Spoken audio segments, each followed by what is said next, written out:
Hello everyone, welcome back to Reload Revelation, the show where we break down some gear, talk about the news, and as always, have a good time. I'm your host, Ryan Souls, and thank you so much for tuning back in. If you like this content, do me a favor, hit that subscribe button, ring that bell for notifications. Now let's get into it. So first up, I got an update for you in the state of New Mexico. The Democrats passed with straight party votes House Bill 137, which is the gas-operated semi-automatic ban on firearms, the 14-day waiting period, and the raising of the age of possession of firearms to 21. Now, does that mean that all these are now passed, like, into law? No, they just got past the committee. So there's still a lot of fight left, but that is where they're at right now, which is kind of interesting, really. I mean, they are the guinea pig of what's coming down the line this election year. We got to be very, very careful with this. I mean, there could be multitude of laws that are coming down through our federal Congress. I mean, let's be fair. They got a lot more on their hands right now with a whole bunch of people splitting up, but it happens every election cycle. They're going to try and take away guns yet again. We just got to be prepared for it this time. Let's not repeat history for once. Let's actually stand up for our rights as Americans under the Constitution. You know, right to keep and bear arms. Yes, they always throw, well, you got to be a well-regulated militia. Yeah, I think some people have that covered now. We got to talk about this because it's flooding media everywhere.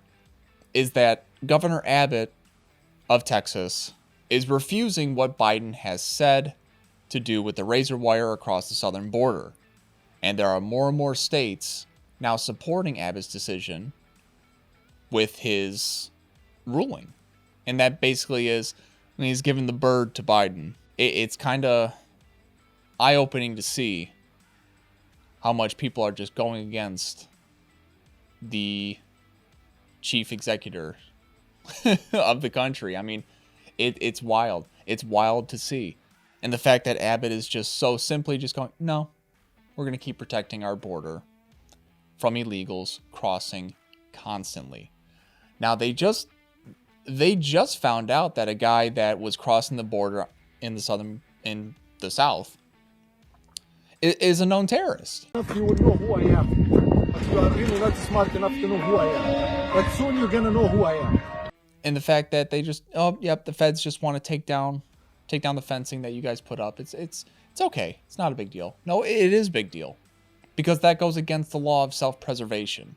Now, the law of self-preservation really is stated simply as the sovereign self-preservation doctrine recognizes a judicially enforced right of sovereign to protect itself from a serious and demonstrable harm. In a sense, this doctrine already exists because it underlines the court's prevailing legal frameworks in cases of inter-sovereign threats. I'm not a lawyer.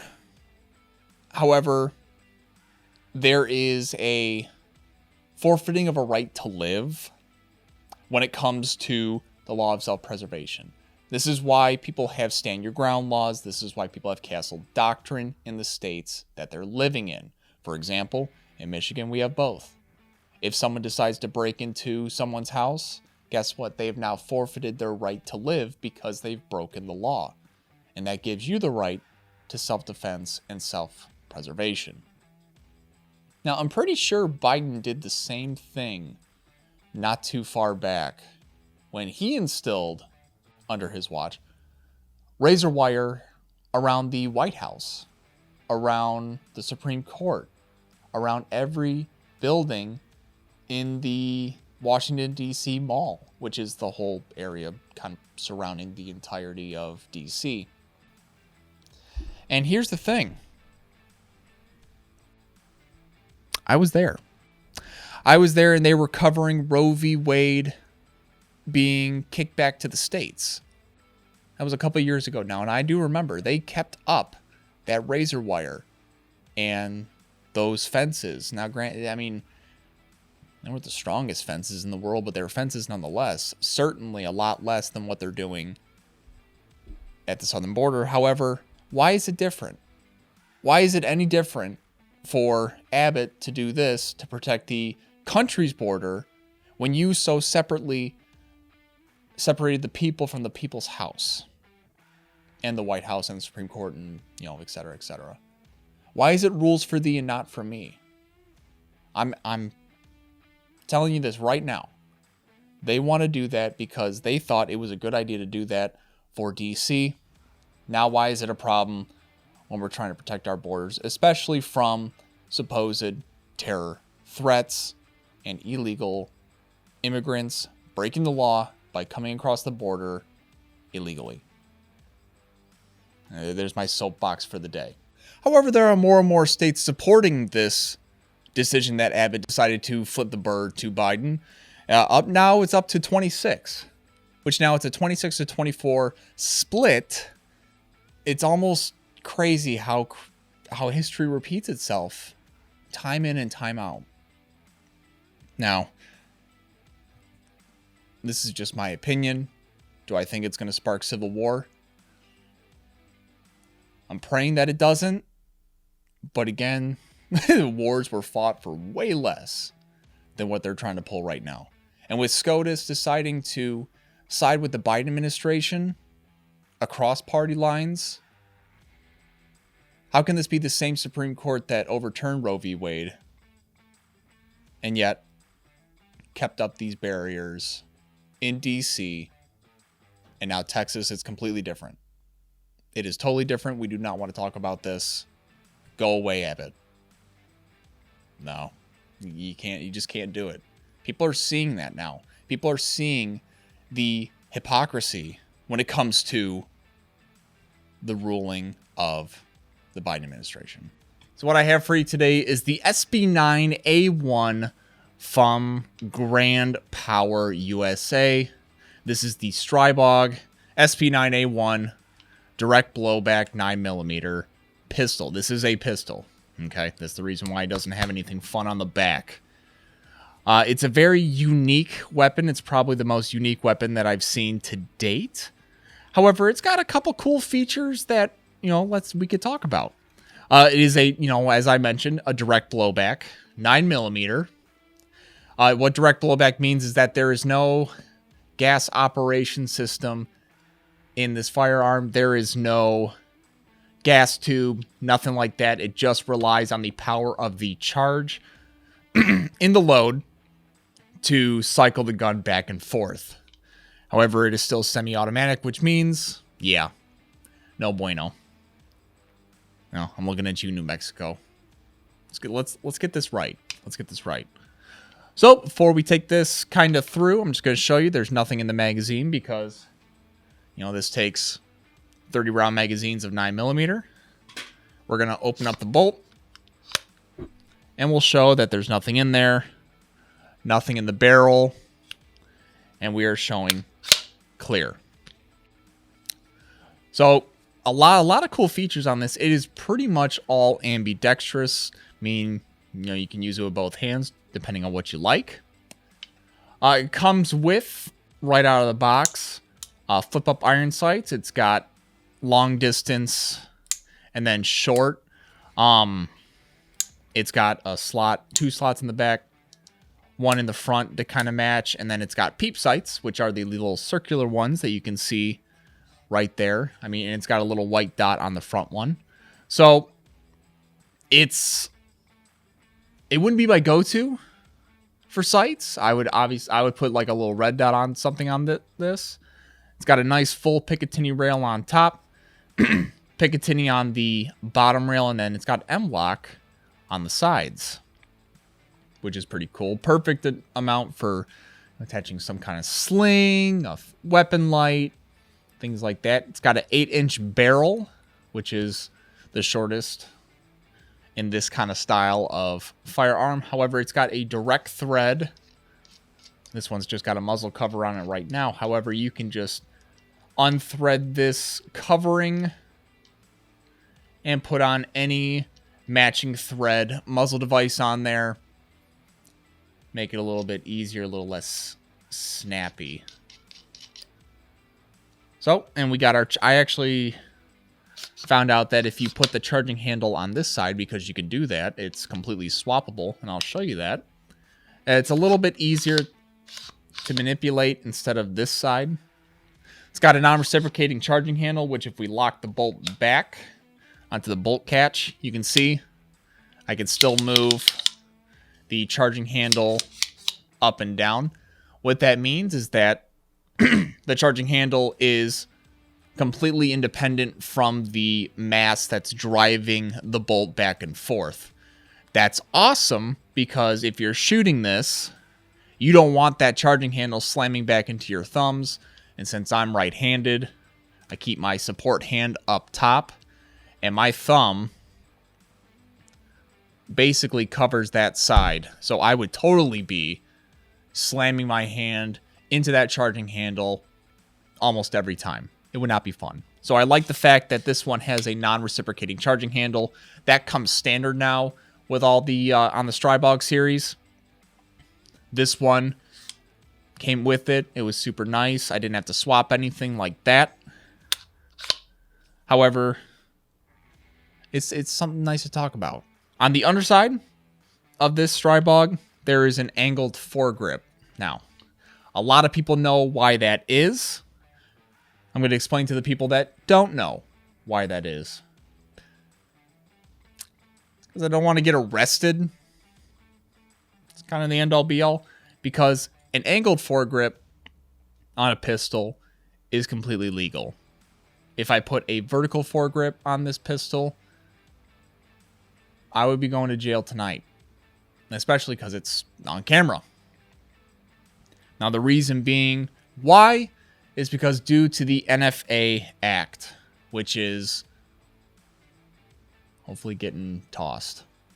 Let's pray. Let's pray that it does. It would turn it into an SBR. Even without anything on the back, it would turn it into something that it is not, thus breaking the law. Because it's stupid. That's why. Would I love to put a vertical foregrip on this Stribog? I would love to.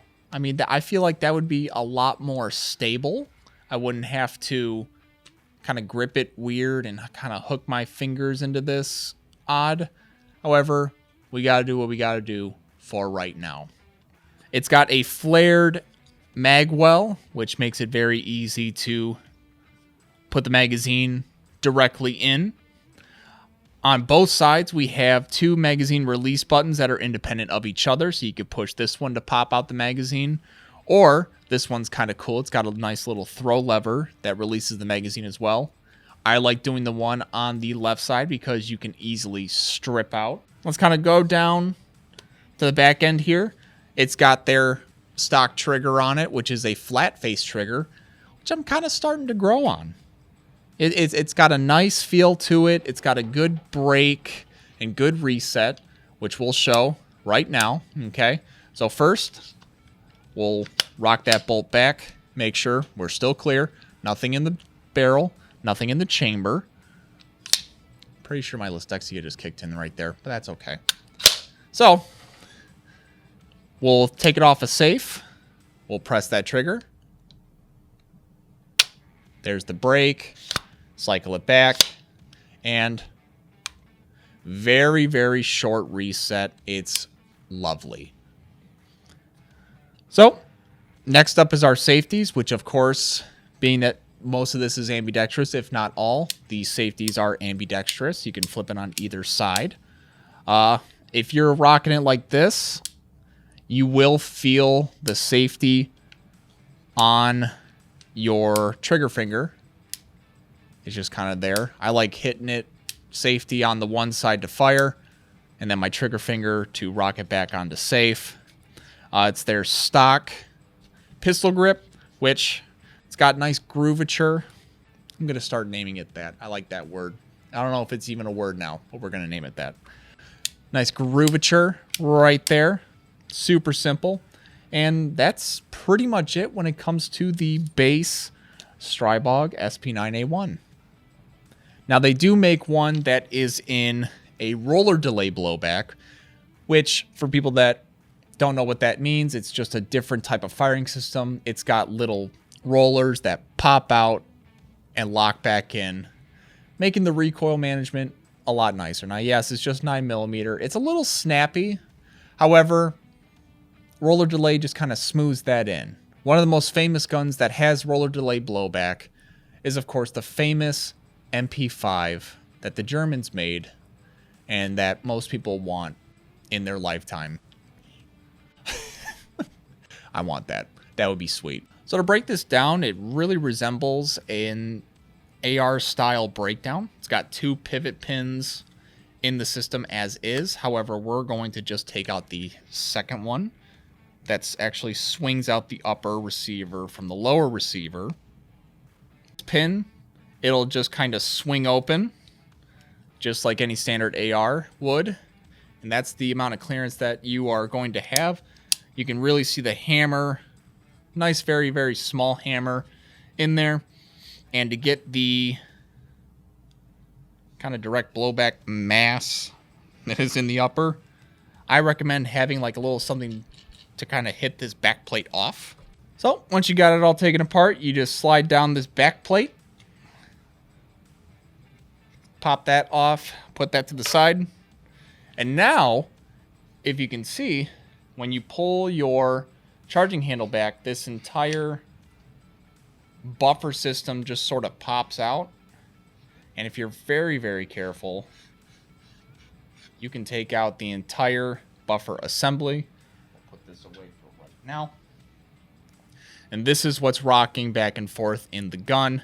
Obviously, this giant mass, this just sort of slides out to the side like so. So that's pretty much our assembly inside the gun. You could take apart that bolt right there, very simple, and then pop out this buffer and recoil spring, and that's your entire thing taken apart. Now, to put it all back together, you just reverse the process. You slide this kind of T-shaped groove back into your bolt and your giant metal block mass, which that's what makes it direct blowback, is because this just forces it back. Nothing crazy. Take your upper receiver, thread your pieces back into the upper receiver. Make sure they all line up. Take your back plate, like so. Make sure that it's nice and fitted. Pop it back in. I recommend, if you do this for a couple of the first times, make sure that you got something kind of heavy to knock it, because it can be a little bit stiff. And then close it up, push this pin back,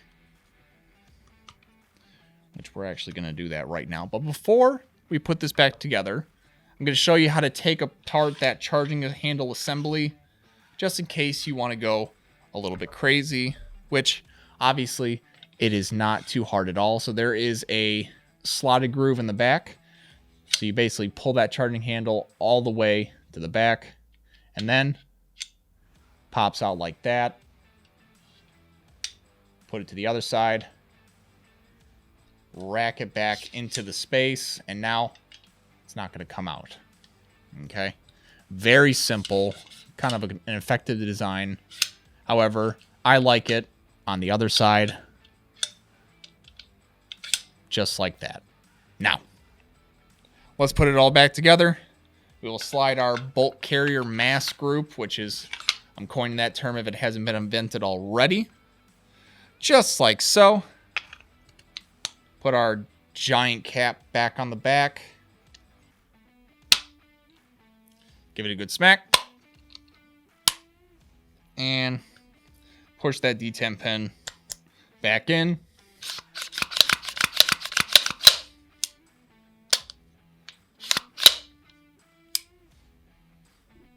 You got a Stribog.